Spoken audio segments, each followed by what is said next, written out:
नमस्कार। बहजोई महाविद्यालय बहजोई के YouTube चैनल पर आप सभी छात्र छात्राओं का स्वागत है। आज हम समाजशास्त्र के छात्रों के लिए MA फाइनल ईयर्स के सेकंड पेपर भारतीय समाज के परिप्रेक्ष्य से संबंधित तथ्यों पर चर्चा करेंगे। सबसे पहले हम देखेंगे कि भारतीय समाज की क्या विशेषताएं हैं। भारतीय समाज की विशेषताओं को हम दो भागों में विभक्त कर सकते हैं: प्राचीन भारतीय समाज की विशेषताएं और आधुनिक भारतीय समाज की विशेषताएं। प्राचीन भारतीय समाज की विशेषताओं में सबसे पहले तो हम ये मानेंगे कि भारतीय समाज एक प्राचीन समाज है जिसका इतिहास एक लंबा इतिहास है और यहाँ पर रामायण महाभारत से लेकर उससे भी प्राचीन समय से ही सभ्यता विकसित होती रही है। इसलिए हम कह सकते हैं भारतीय समाज और संस्कृति एक प्राचीन संस्कृति है। दूसरी जो विशेषता है वो है स्थायी। भारतीय समाज में मोहनजोदड़ो से लेकर रविन्द्रनाथ टैगोर तक विचारों का एक क्रम है और विचारों के क्रम में देखेंगे तो इसमें एक स्थायीपन पाया जाता है। जो विशेषताएं प्राचीन समाज में थी उसमें कुछ न कुछ विशेषताएं आज भी बदले रूप में हमारे सामने आज भी दिखाई देती हैं। तो भारतीय समाज की विशेषताओं में स्थायीपन भी एक प्रमुख विशेषता है। तीसरी जो विशेषता है वो है सहिष्णुता। सहिष्णुता का अर्थ होता है दूसरे की बात को भी वजन देना या दूसरे की बात को भी सुनना या उसका भी अपनी तरह से ही सम्मान करना। तो भारतीय समाज जो है सहिष्णुता की एक संस्कृति रही है। यहाँ पर विभिन्न बाह्य तत्व भी भारतीय समाज में शामिल हुए तो और वो उसी तरीके से शामिल हो सके कि उनमें जो थी सहिष्णुता की भावना थी, यानी दूसरे को सम्मान देने की भावना थी। तो इसलिए भारतीय संस्कृति को या भारतीय समाज को हम जो है सहिष्णुता की भावना के रूप में व्यक्त कर सकते हैं।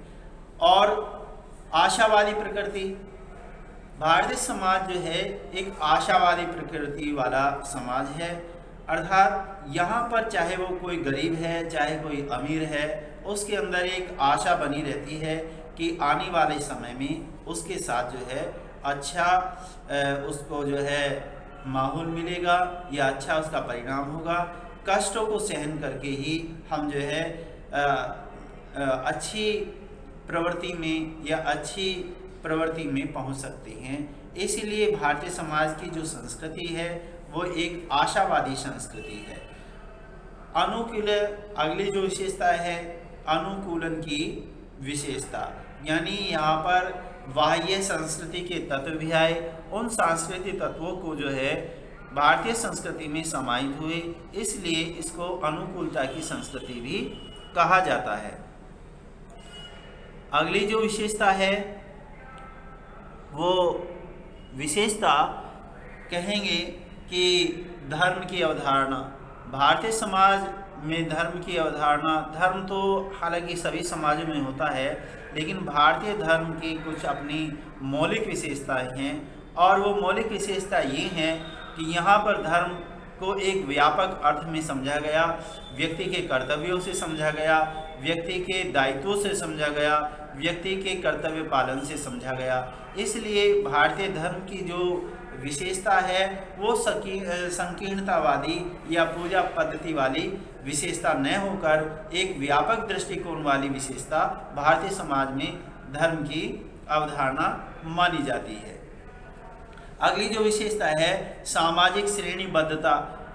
समाज को एक श्रेणी में बांटा गया है, जैसे वर्ग होते हैं उसी तरीके से भारतीय समाज में वर्ण व्यवस्था को देखा गया है, जिसमें ब्राह्मण, क्षत्रिय, वैश्य और शूद्र इस तरीके से 4 वर्णों में उसको विभक्त किया गया है। हालांकि ये केवल एक काल्पनिक विशेषता ही है।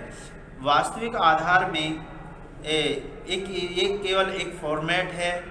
फॉर्मेट यानी विभिन्न जातियों को एक सांचे में संकलित करना, जिसको हम वर्ण व्यवस्था के रूप में जाना जाता है। तो ये प्रमुख विशेषता है। और अगली जो विशेषता है, सामाजिक पुरुषार्थ और आश्रम, 4 पुरुषार्थ बताए गए हैं, धर्म, अर्थ, काम, मोक्ष।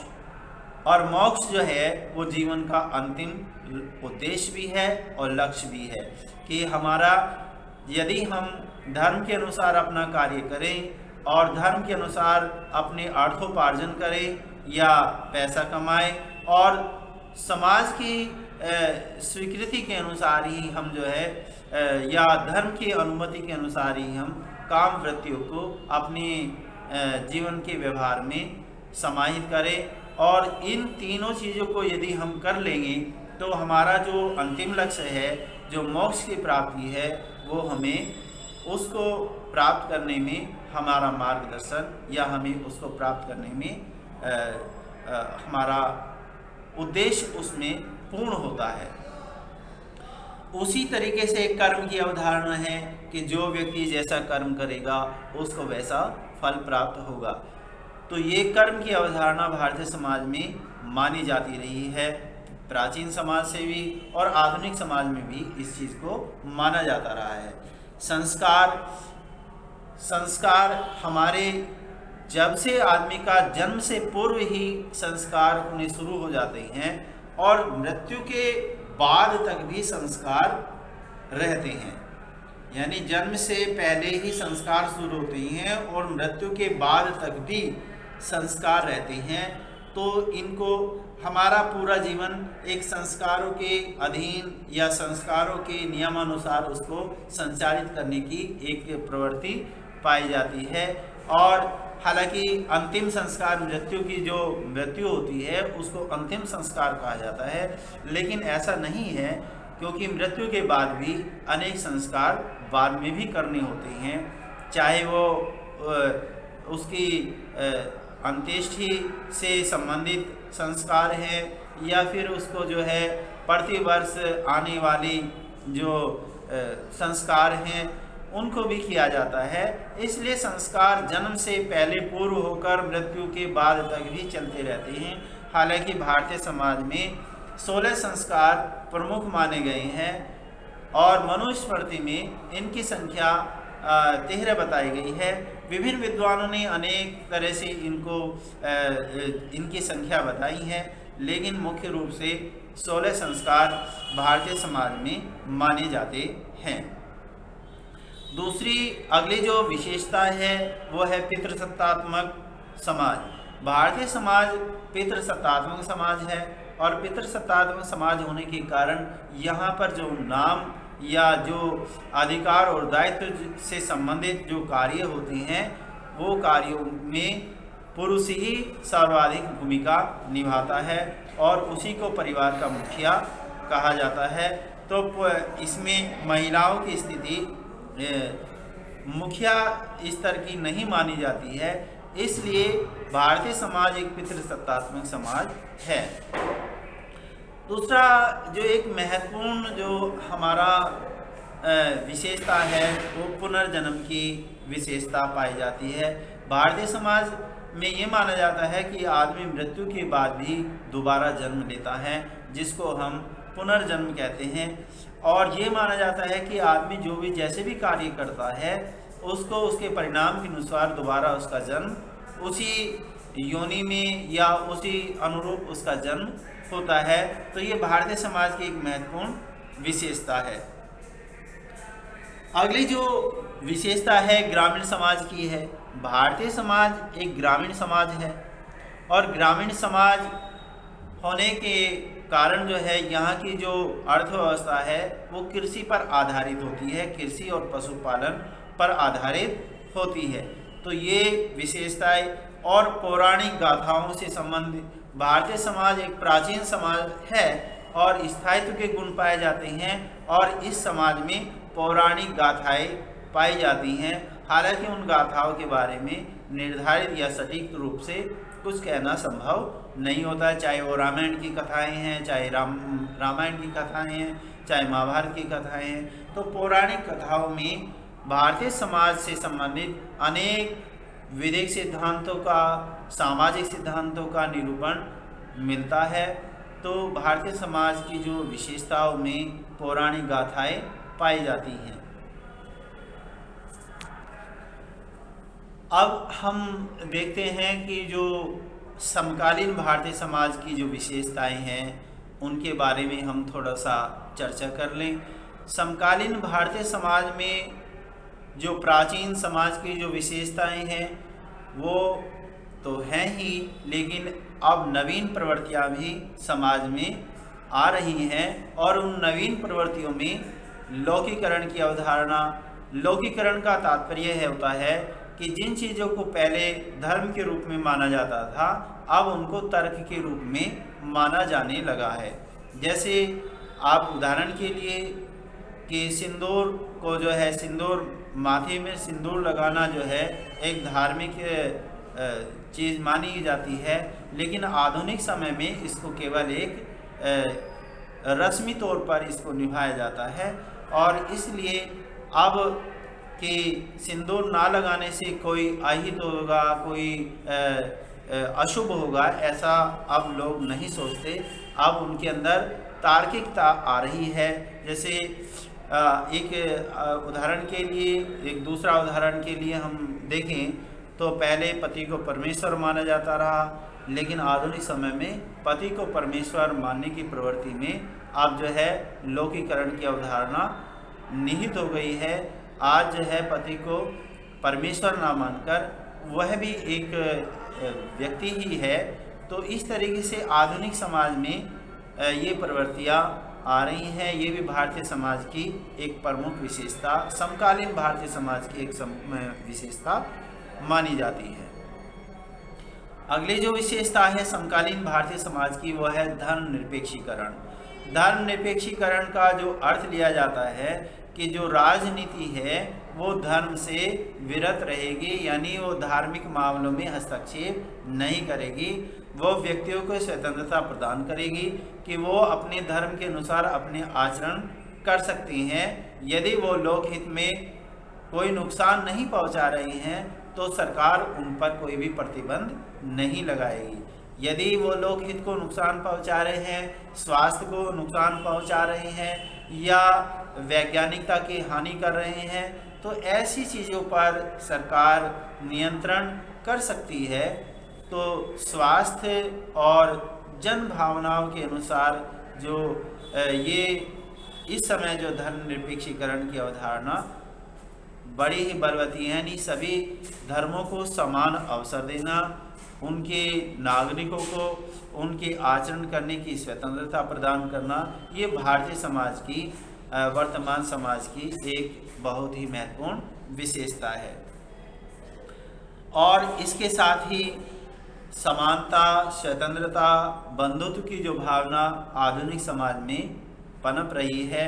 आज के समाज में जो हायरार्की एक समय मानी जाती रही है कि ब्राह्मण सर्वोच्च होता है, आधुनिक समय में इस तरह की भावनाएं कमज़ोर हो गई हैं और आज के समाज में लोग यही मानते हैं कि सभी जो है व्यक्ति बराबर हैं, सभी उसी ईश्वर की संतान हैं, चाहे वो किसी सभी को अपना उन्नति करने का अधिकार है, शिक्षा का अधिकार है, समानता का अधिकार है। तो ये नवीन प्रवृत्तियां भारतीय समाज में दिखाई देती हैं। अगली जो है नए नए वर्गों का उदय हो रहा है, विभिन्न वर्गों का उदय हो रहा है। व्यावसायिक तौर पर जैसे अध्यापक वर्ग है या फिर कोई कर्मचारी वर्ग है या औद्योगिक श्रमिक वर्ग है, इस तरह से नए नए वर्गों का उदय भारतीय समाज में इस समय हो रहा है। तो ये भी एक समकालीन भारतीय समाज की विशेषता है। अगली जो विशेषता है वो है आधुनिकीकरण। यानी आधुनिकीकरण का मतलब होता है कि नई चीज़ों को अपनाना, नए मूल्यों को अपनाना, और जो पुराने मूल्य हमारे नुकसानदायक है, जो परंपराएं हमें इस समय उचित नहीं है, तो उनके स्थान पर नई चीज़ों का आ जाना ही क्या कहलाता है? आधुनिकता कहलाता है। और आधुनिकता की इसी प्रवृत्ति भारतीय समाज में, आधुनिक समाज में पाई जाती है। एक जो महत्वपूर्ण विशेषताएं है वो है जातीय जागरूकता।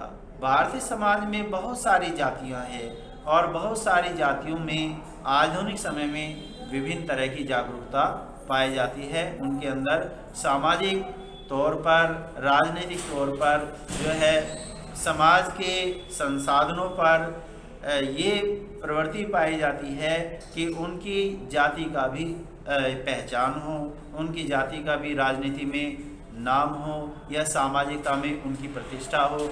इस तरह की जागरूकता भारतीय जातियों में आई है, जो आधुनिक या समकालीन समाज की एक महत्वपूर्ण विशेषता मानी जाती है। तो ये भारतीय समाज की बढ़ती सामाजिक गतिशीलता, यानी जो समाज है, सामाजिक गतिशीलता का यानी समाज में जो परिवर्तन हो रहे हैं उसमें तीव्रता आई हुई है। आधुनिक समाज को, भारतीय समाज को शांत समाज नहीं कहा जा सकता। आधुनिक समाज जो है एक गतिशील समाज है, एक परिवर्तनशील समाज है। तो इस तरीके से हम देखेंगे कि भारतीय समाज की ये प्रमुख विशेषताएं पाई जाती हैं। एक बार फिर से हम आपसे कि जो प्राचीन विशेषताएं में धर्म, अर्थ, काम, मोक्ष, वर्ण व्यवस्था, कर्म, पुनर्जन्म, इस तरह की जो अवधारणाएं हैं वो हमारे समाज में आधुनिक समय में भी दिखाई देती हैं, लेकिन आधुनिक समय में और भी नई प्रवृत्तियां भी भारतीय समाज में आ रही हैं। तो ये भारतीय समाज के परिप्रेक्ष्य में हमने इन बातों के बारे में चर्चा की। इसी के साथ हमारे जो भारतीय समाज के परिप्रेक्ष्य के जो प्रमुख तत्व हैं उनके बारे में हमारा ये लेसन जो है समाप्त हुआ। धन्यवाद। नए विषय के साथ, नए टॉपिक के साथ आपसे फिर से एक बार पुनः मिलेंगे। धन्यवाद।